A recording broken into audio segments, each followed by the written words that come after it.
Good morning everyone welcome to अवकाशे देवजानी आमी देवजानी तो सकालবেলা আজকে চা খাওয়া হয়েছিল তারপর তো ওটস খেয়েছিলাম আর দেখো এখন রান্না বান্না করছি মানে খুব বেশি তো ভিডিও আমি এখন তোমাদের সাথে শেয়ার করি না। এদিকে দেখো ভাত বসিয়েছি আর পেঁয়াজ কলি আলু ভাজা বসিয়েছি আর আমার হাজব্যান্ড বাজার থেকে আজকে কিছুটা সবজি নিয়ে এসছে আর এই দুধ আর দই নিয়ে আসলে প্যাকেটগুলো ধুয়ে ফ্রিজে তুলতে হবে আর বলছিল যে বাজার করার কথা মাছ বাজার, তো আমি বললাম যে না মাছ বাজার করতে হবে না, ফ্রিজে কিছুটা মৌরলা মাছ আছে, তো বললাম যে আজকে মৌরলা মাছটাই রান্না করব।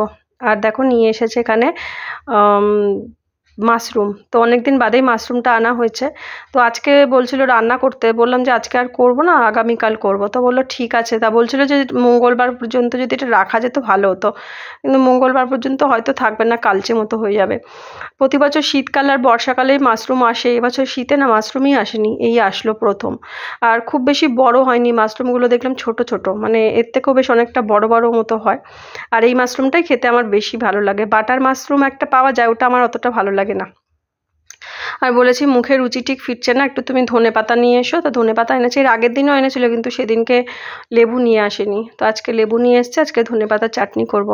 দেখো ঘরে কুমড়ো আছে, আবার কুমড়ো নিয়ে এসেছে, এই হচ্ছে আমার হাজব্যান্ড। তো যাই হোক, আর লঙ্কা আনতে বলেছিলাম, মোটা লঙ্কাগুলো এনেছে, কিছুতেই ঝাল হচ্ছে না যেন খাবারে।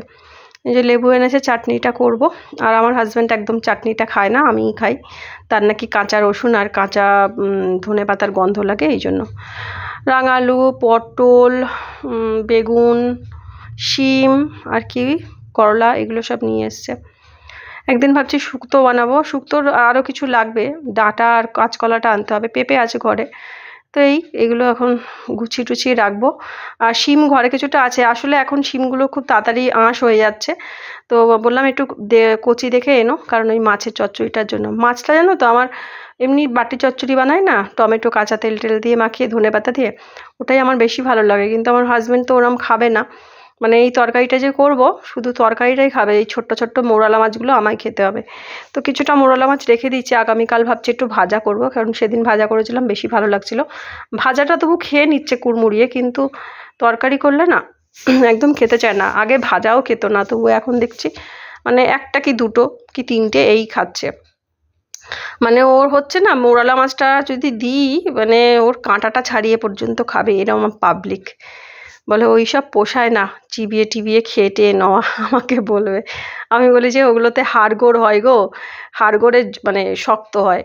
এই ধনে পাতা চাটনিটা করে নিয়েছি, আমার তো মনে হচ্ছে এমনি এমনি খেয়ে নিই, তো দুবেলার জন্য করেছি, বেশিরভাগটাই এবেলা খাবো আর বাকিটা ওবেলার জন্য রেখেছি। এরকম রসুন দিয়ে আদা দিয়ে আর এরকম টক করে যদি চাটনিটা করা হয় ভালো লাগে খেতে, মুখের স্বাদ সত্যিই ফেরে। বা এখন এই শিম বাটাটাও যদি রসুন দিয়ে করি, রসুনে কিন্তু মুখের স্বাদ ফেরে। তো যাই হোক, ধনে পাতা চাটনিটা করলাম আমার নিজের জন্য। আর এখন গরম পড়ছে তো ফুলকপি বাঁধাকপি এগুলোকে যেন দেখতেও পাচ্ছি না, ভালো লাগছে না, এখন মনে হচ্ছে গরমের জিনিসই ভালো, এই ঢ্যাঁড়স পটল। আর কিছুদিন বাদে এই ঢ্যাঁড়স পটল খেতে খেতেই মানে বিরক্ত এসে যাবে, মনে হবে কবে শীতের সবজি আসবে, এরকম একটা মনে হয়। বা বর্ষাকালের সবজি যেমন গাঁটি কচু পাওয়া যায় বর্ষাকালে, আর কি কি পাওয়া যায় মনে পড়ছে না, কচু শাক পাওয়া যায়।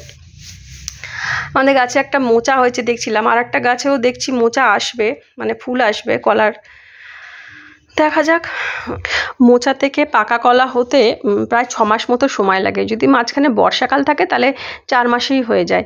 কিন্তু আমার যতদূর মনে হচ্ছে এখন যে মোচাটা এসেছে এর ফল হতে হতে ঠিক বর্ষার আগে, তার মাঝে তো দেখবো ঝড় বৃষ্টিও তুফানও হয়ে গেল, গাছগুলো ধপধপ করে পড়ে গেল, তাই ভাবছি মোচাটাই খেয়ে নেবো।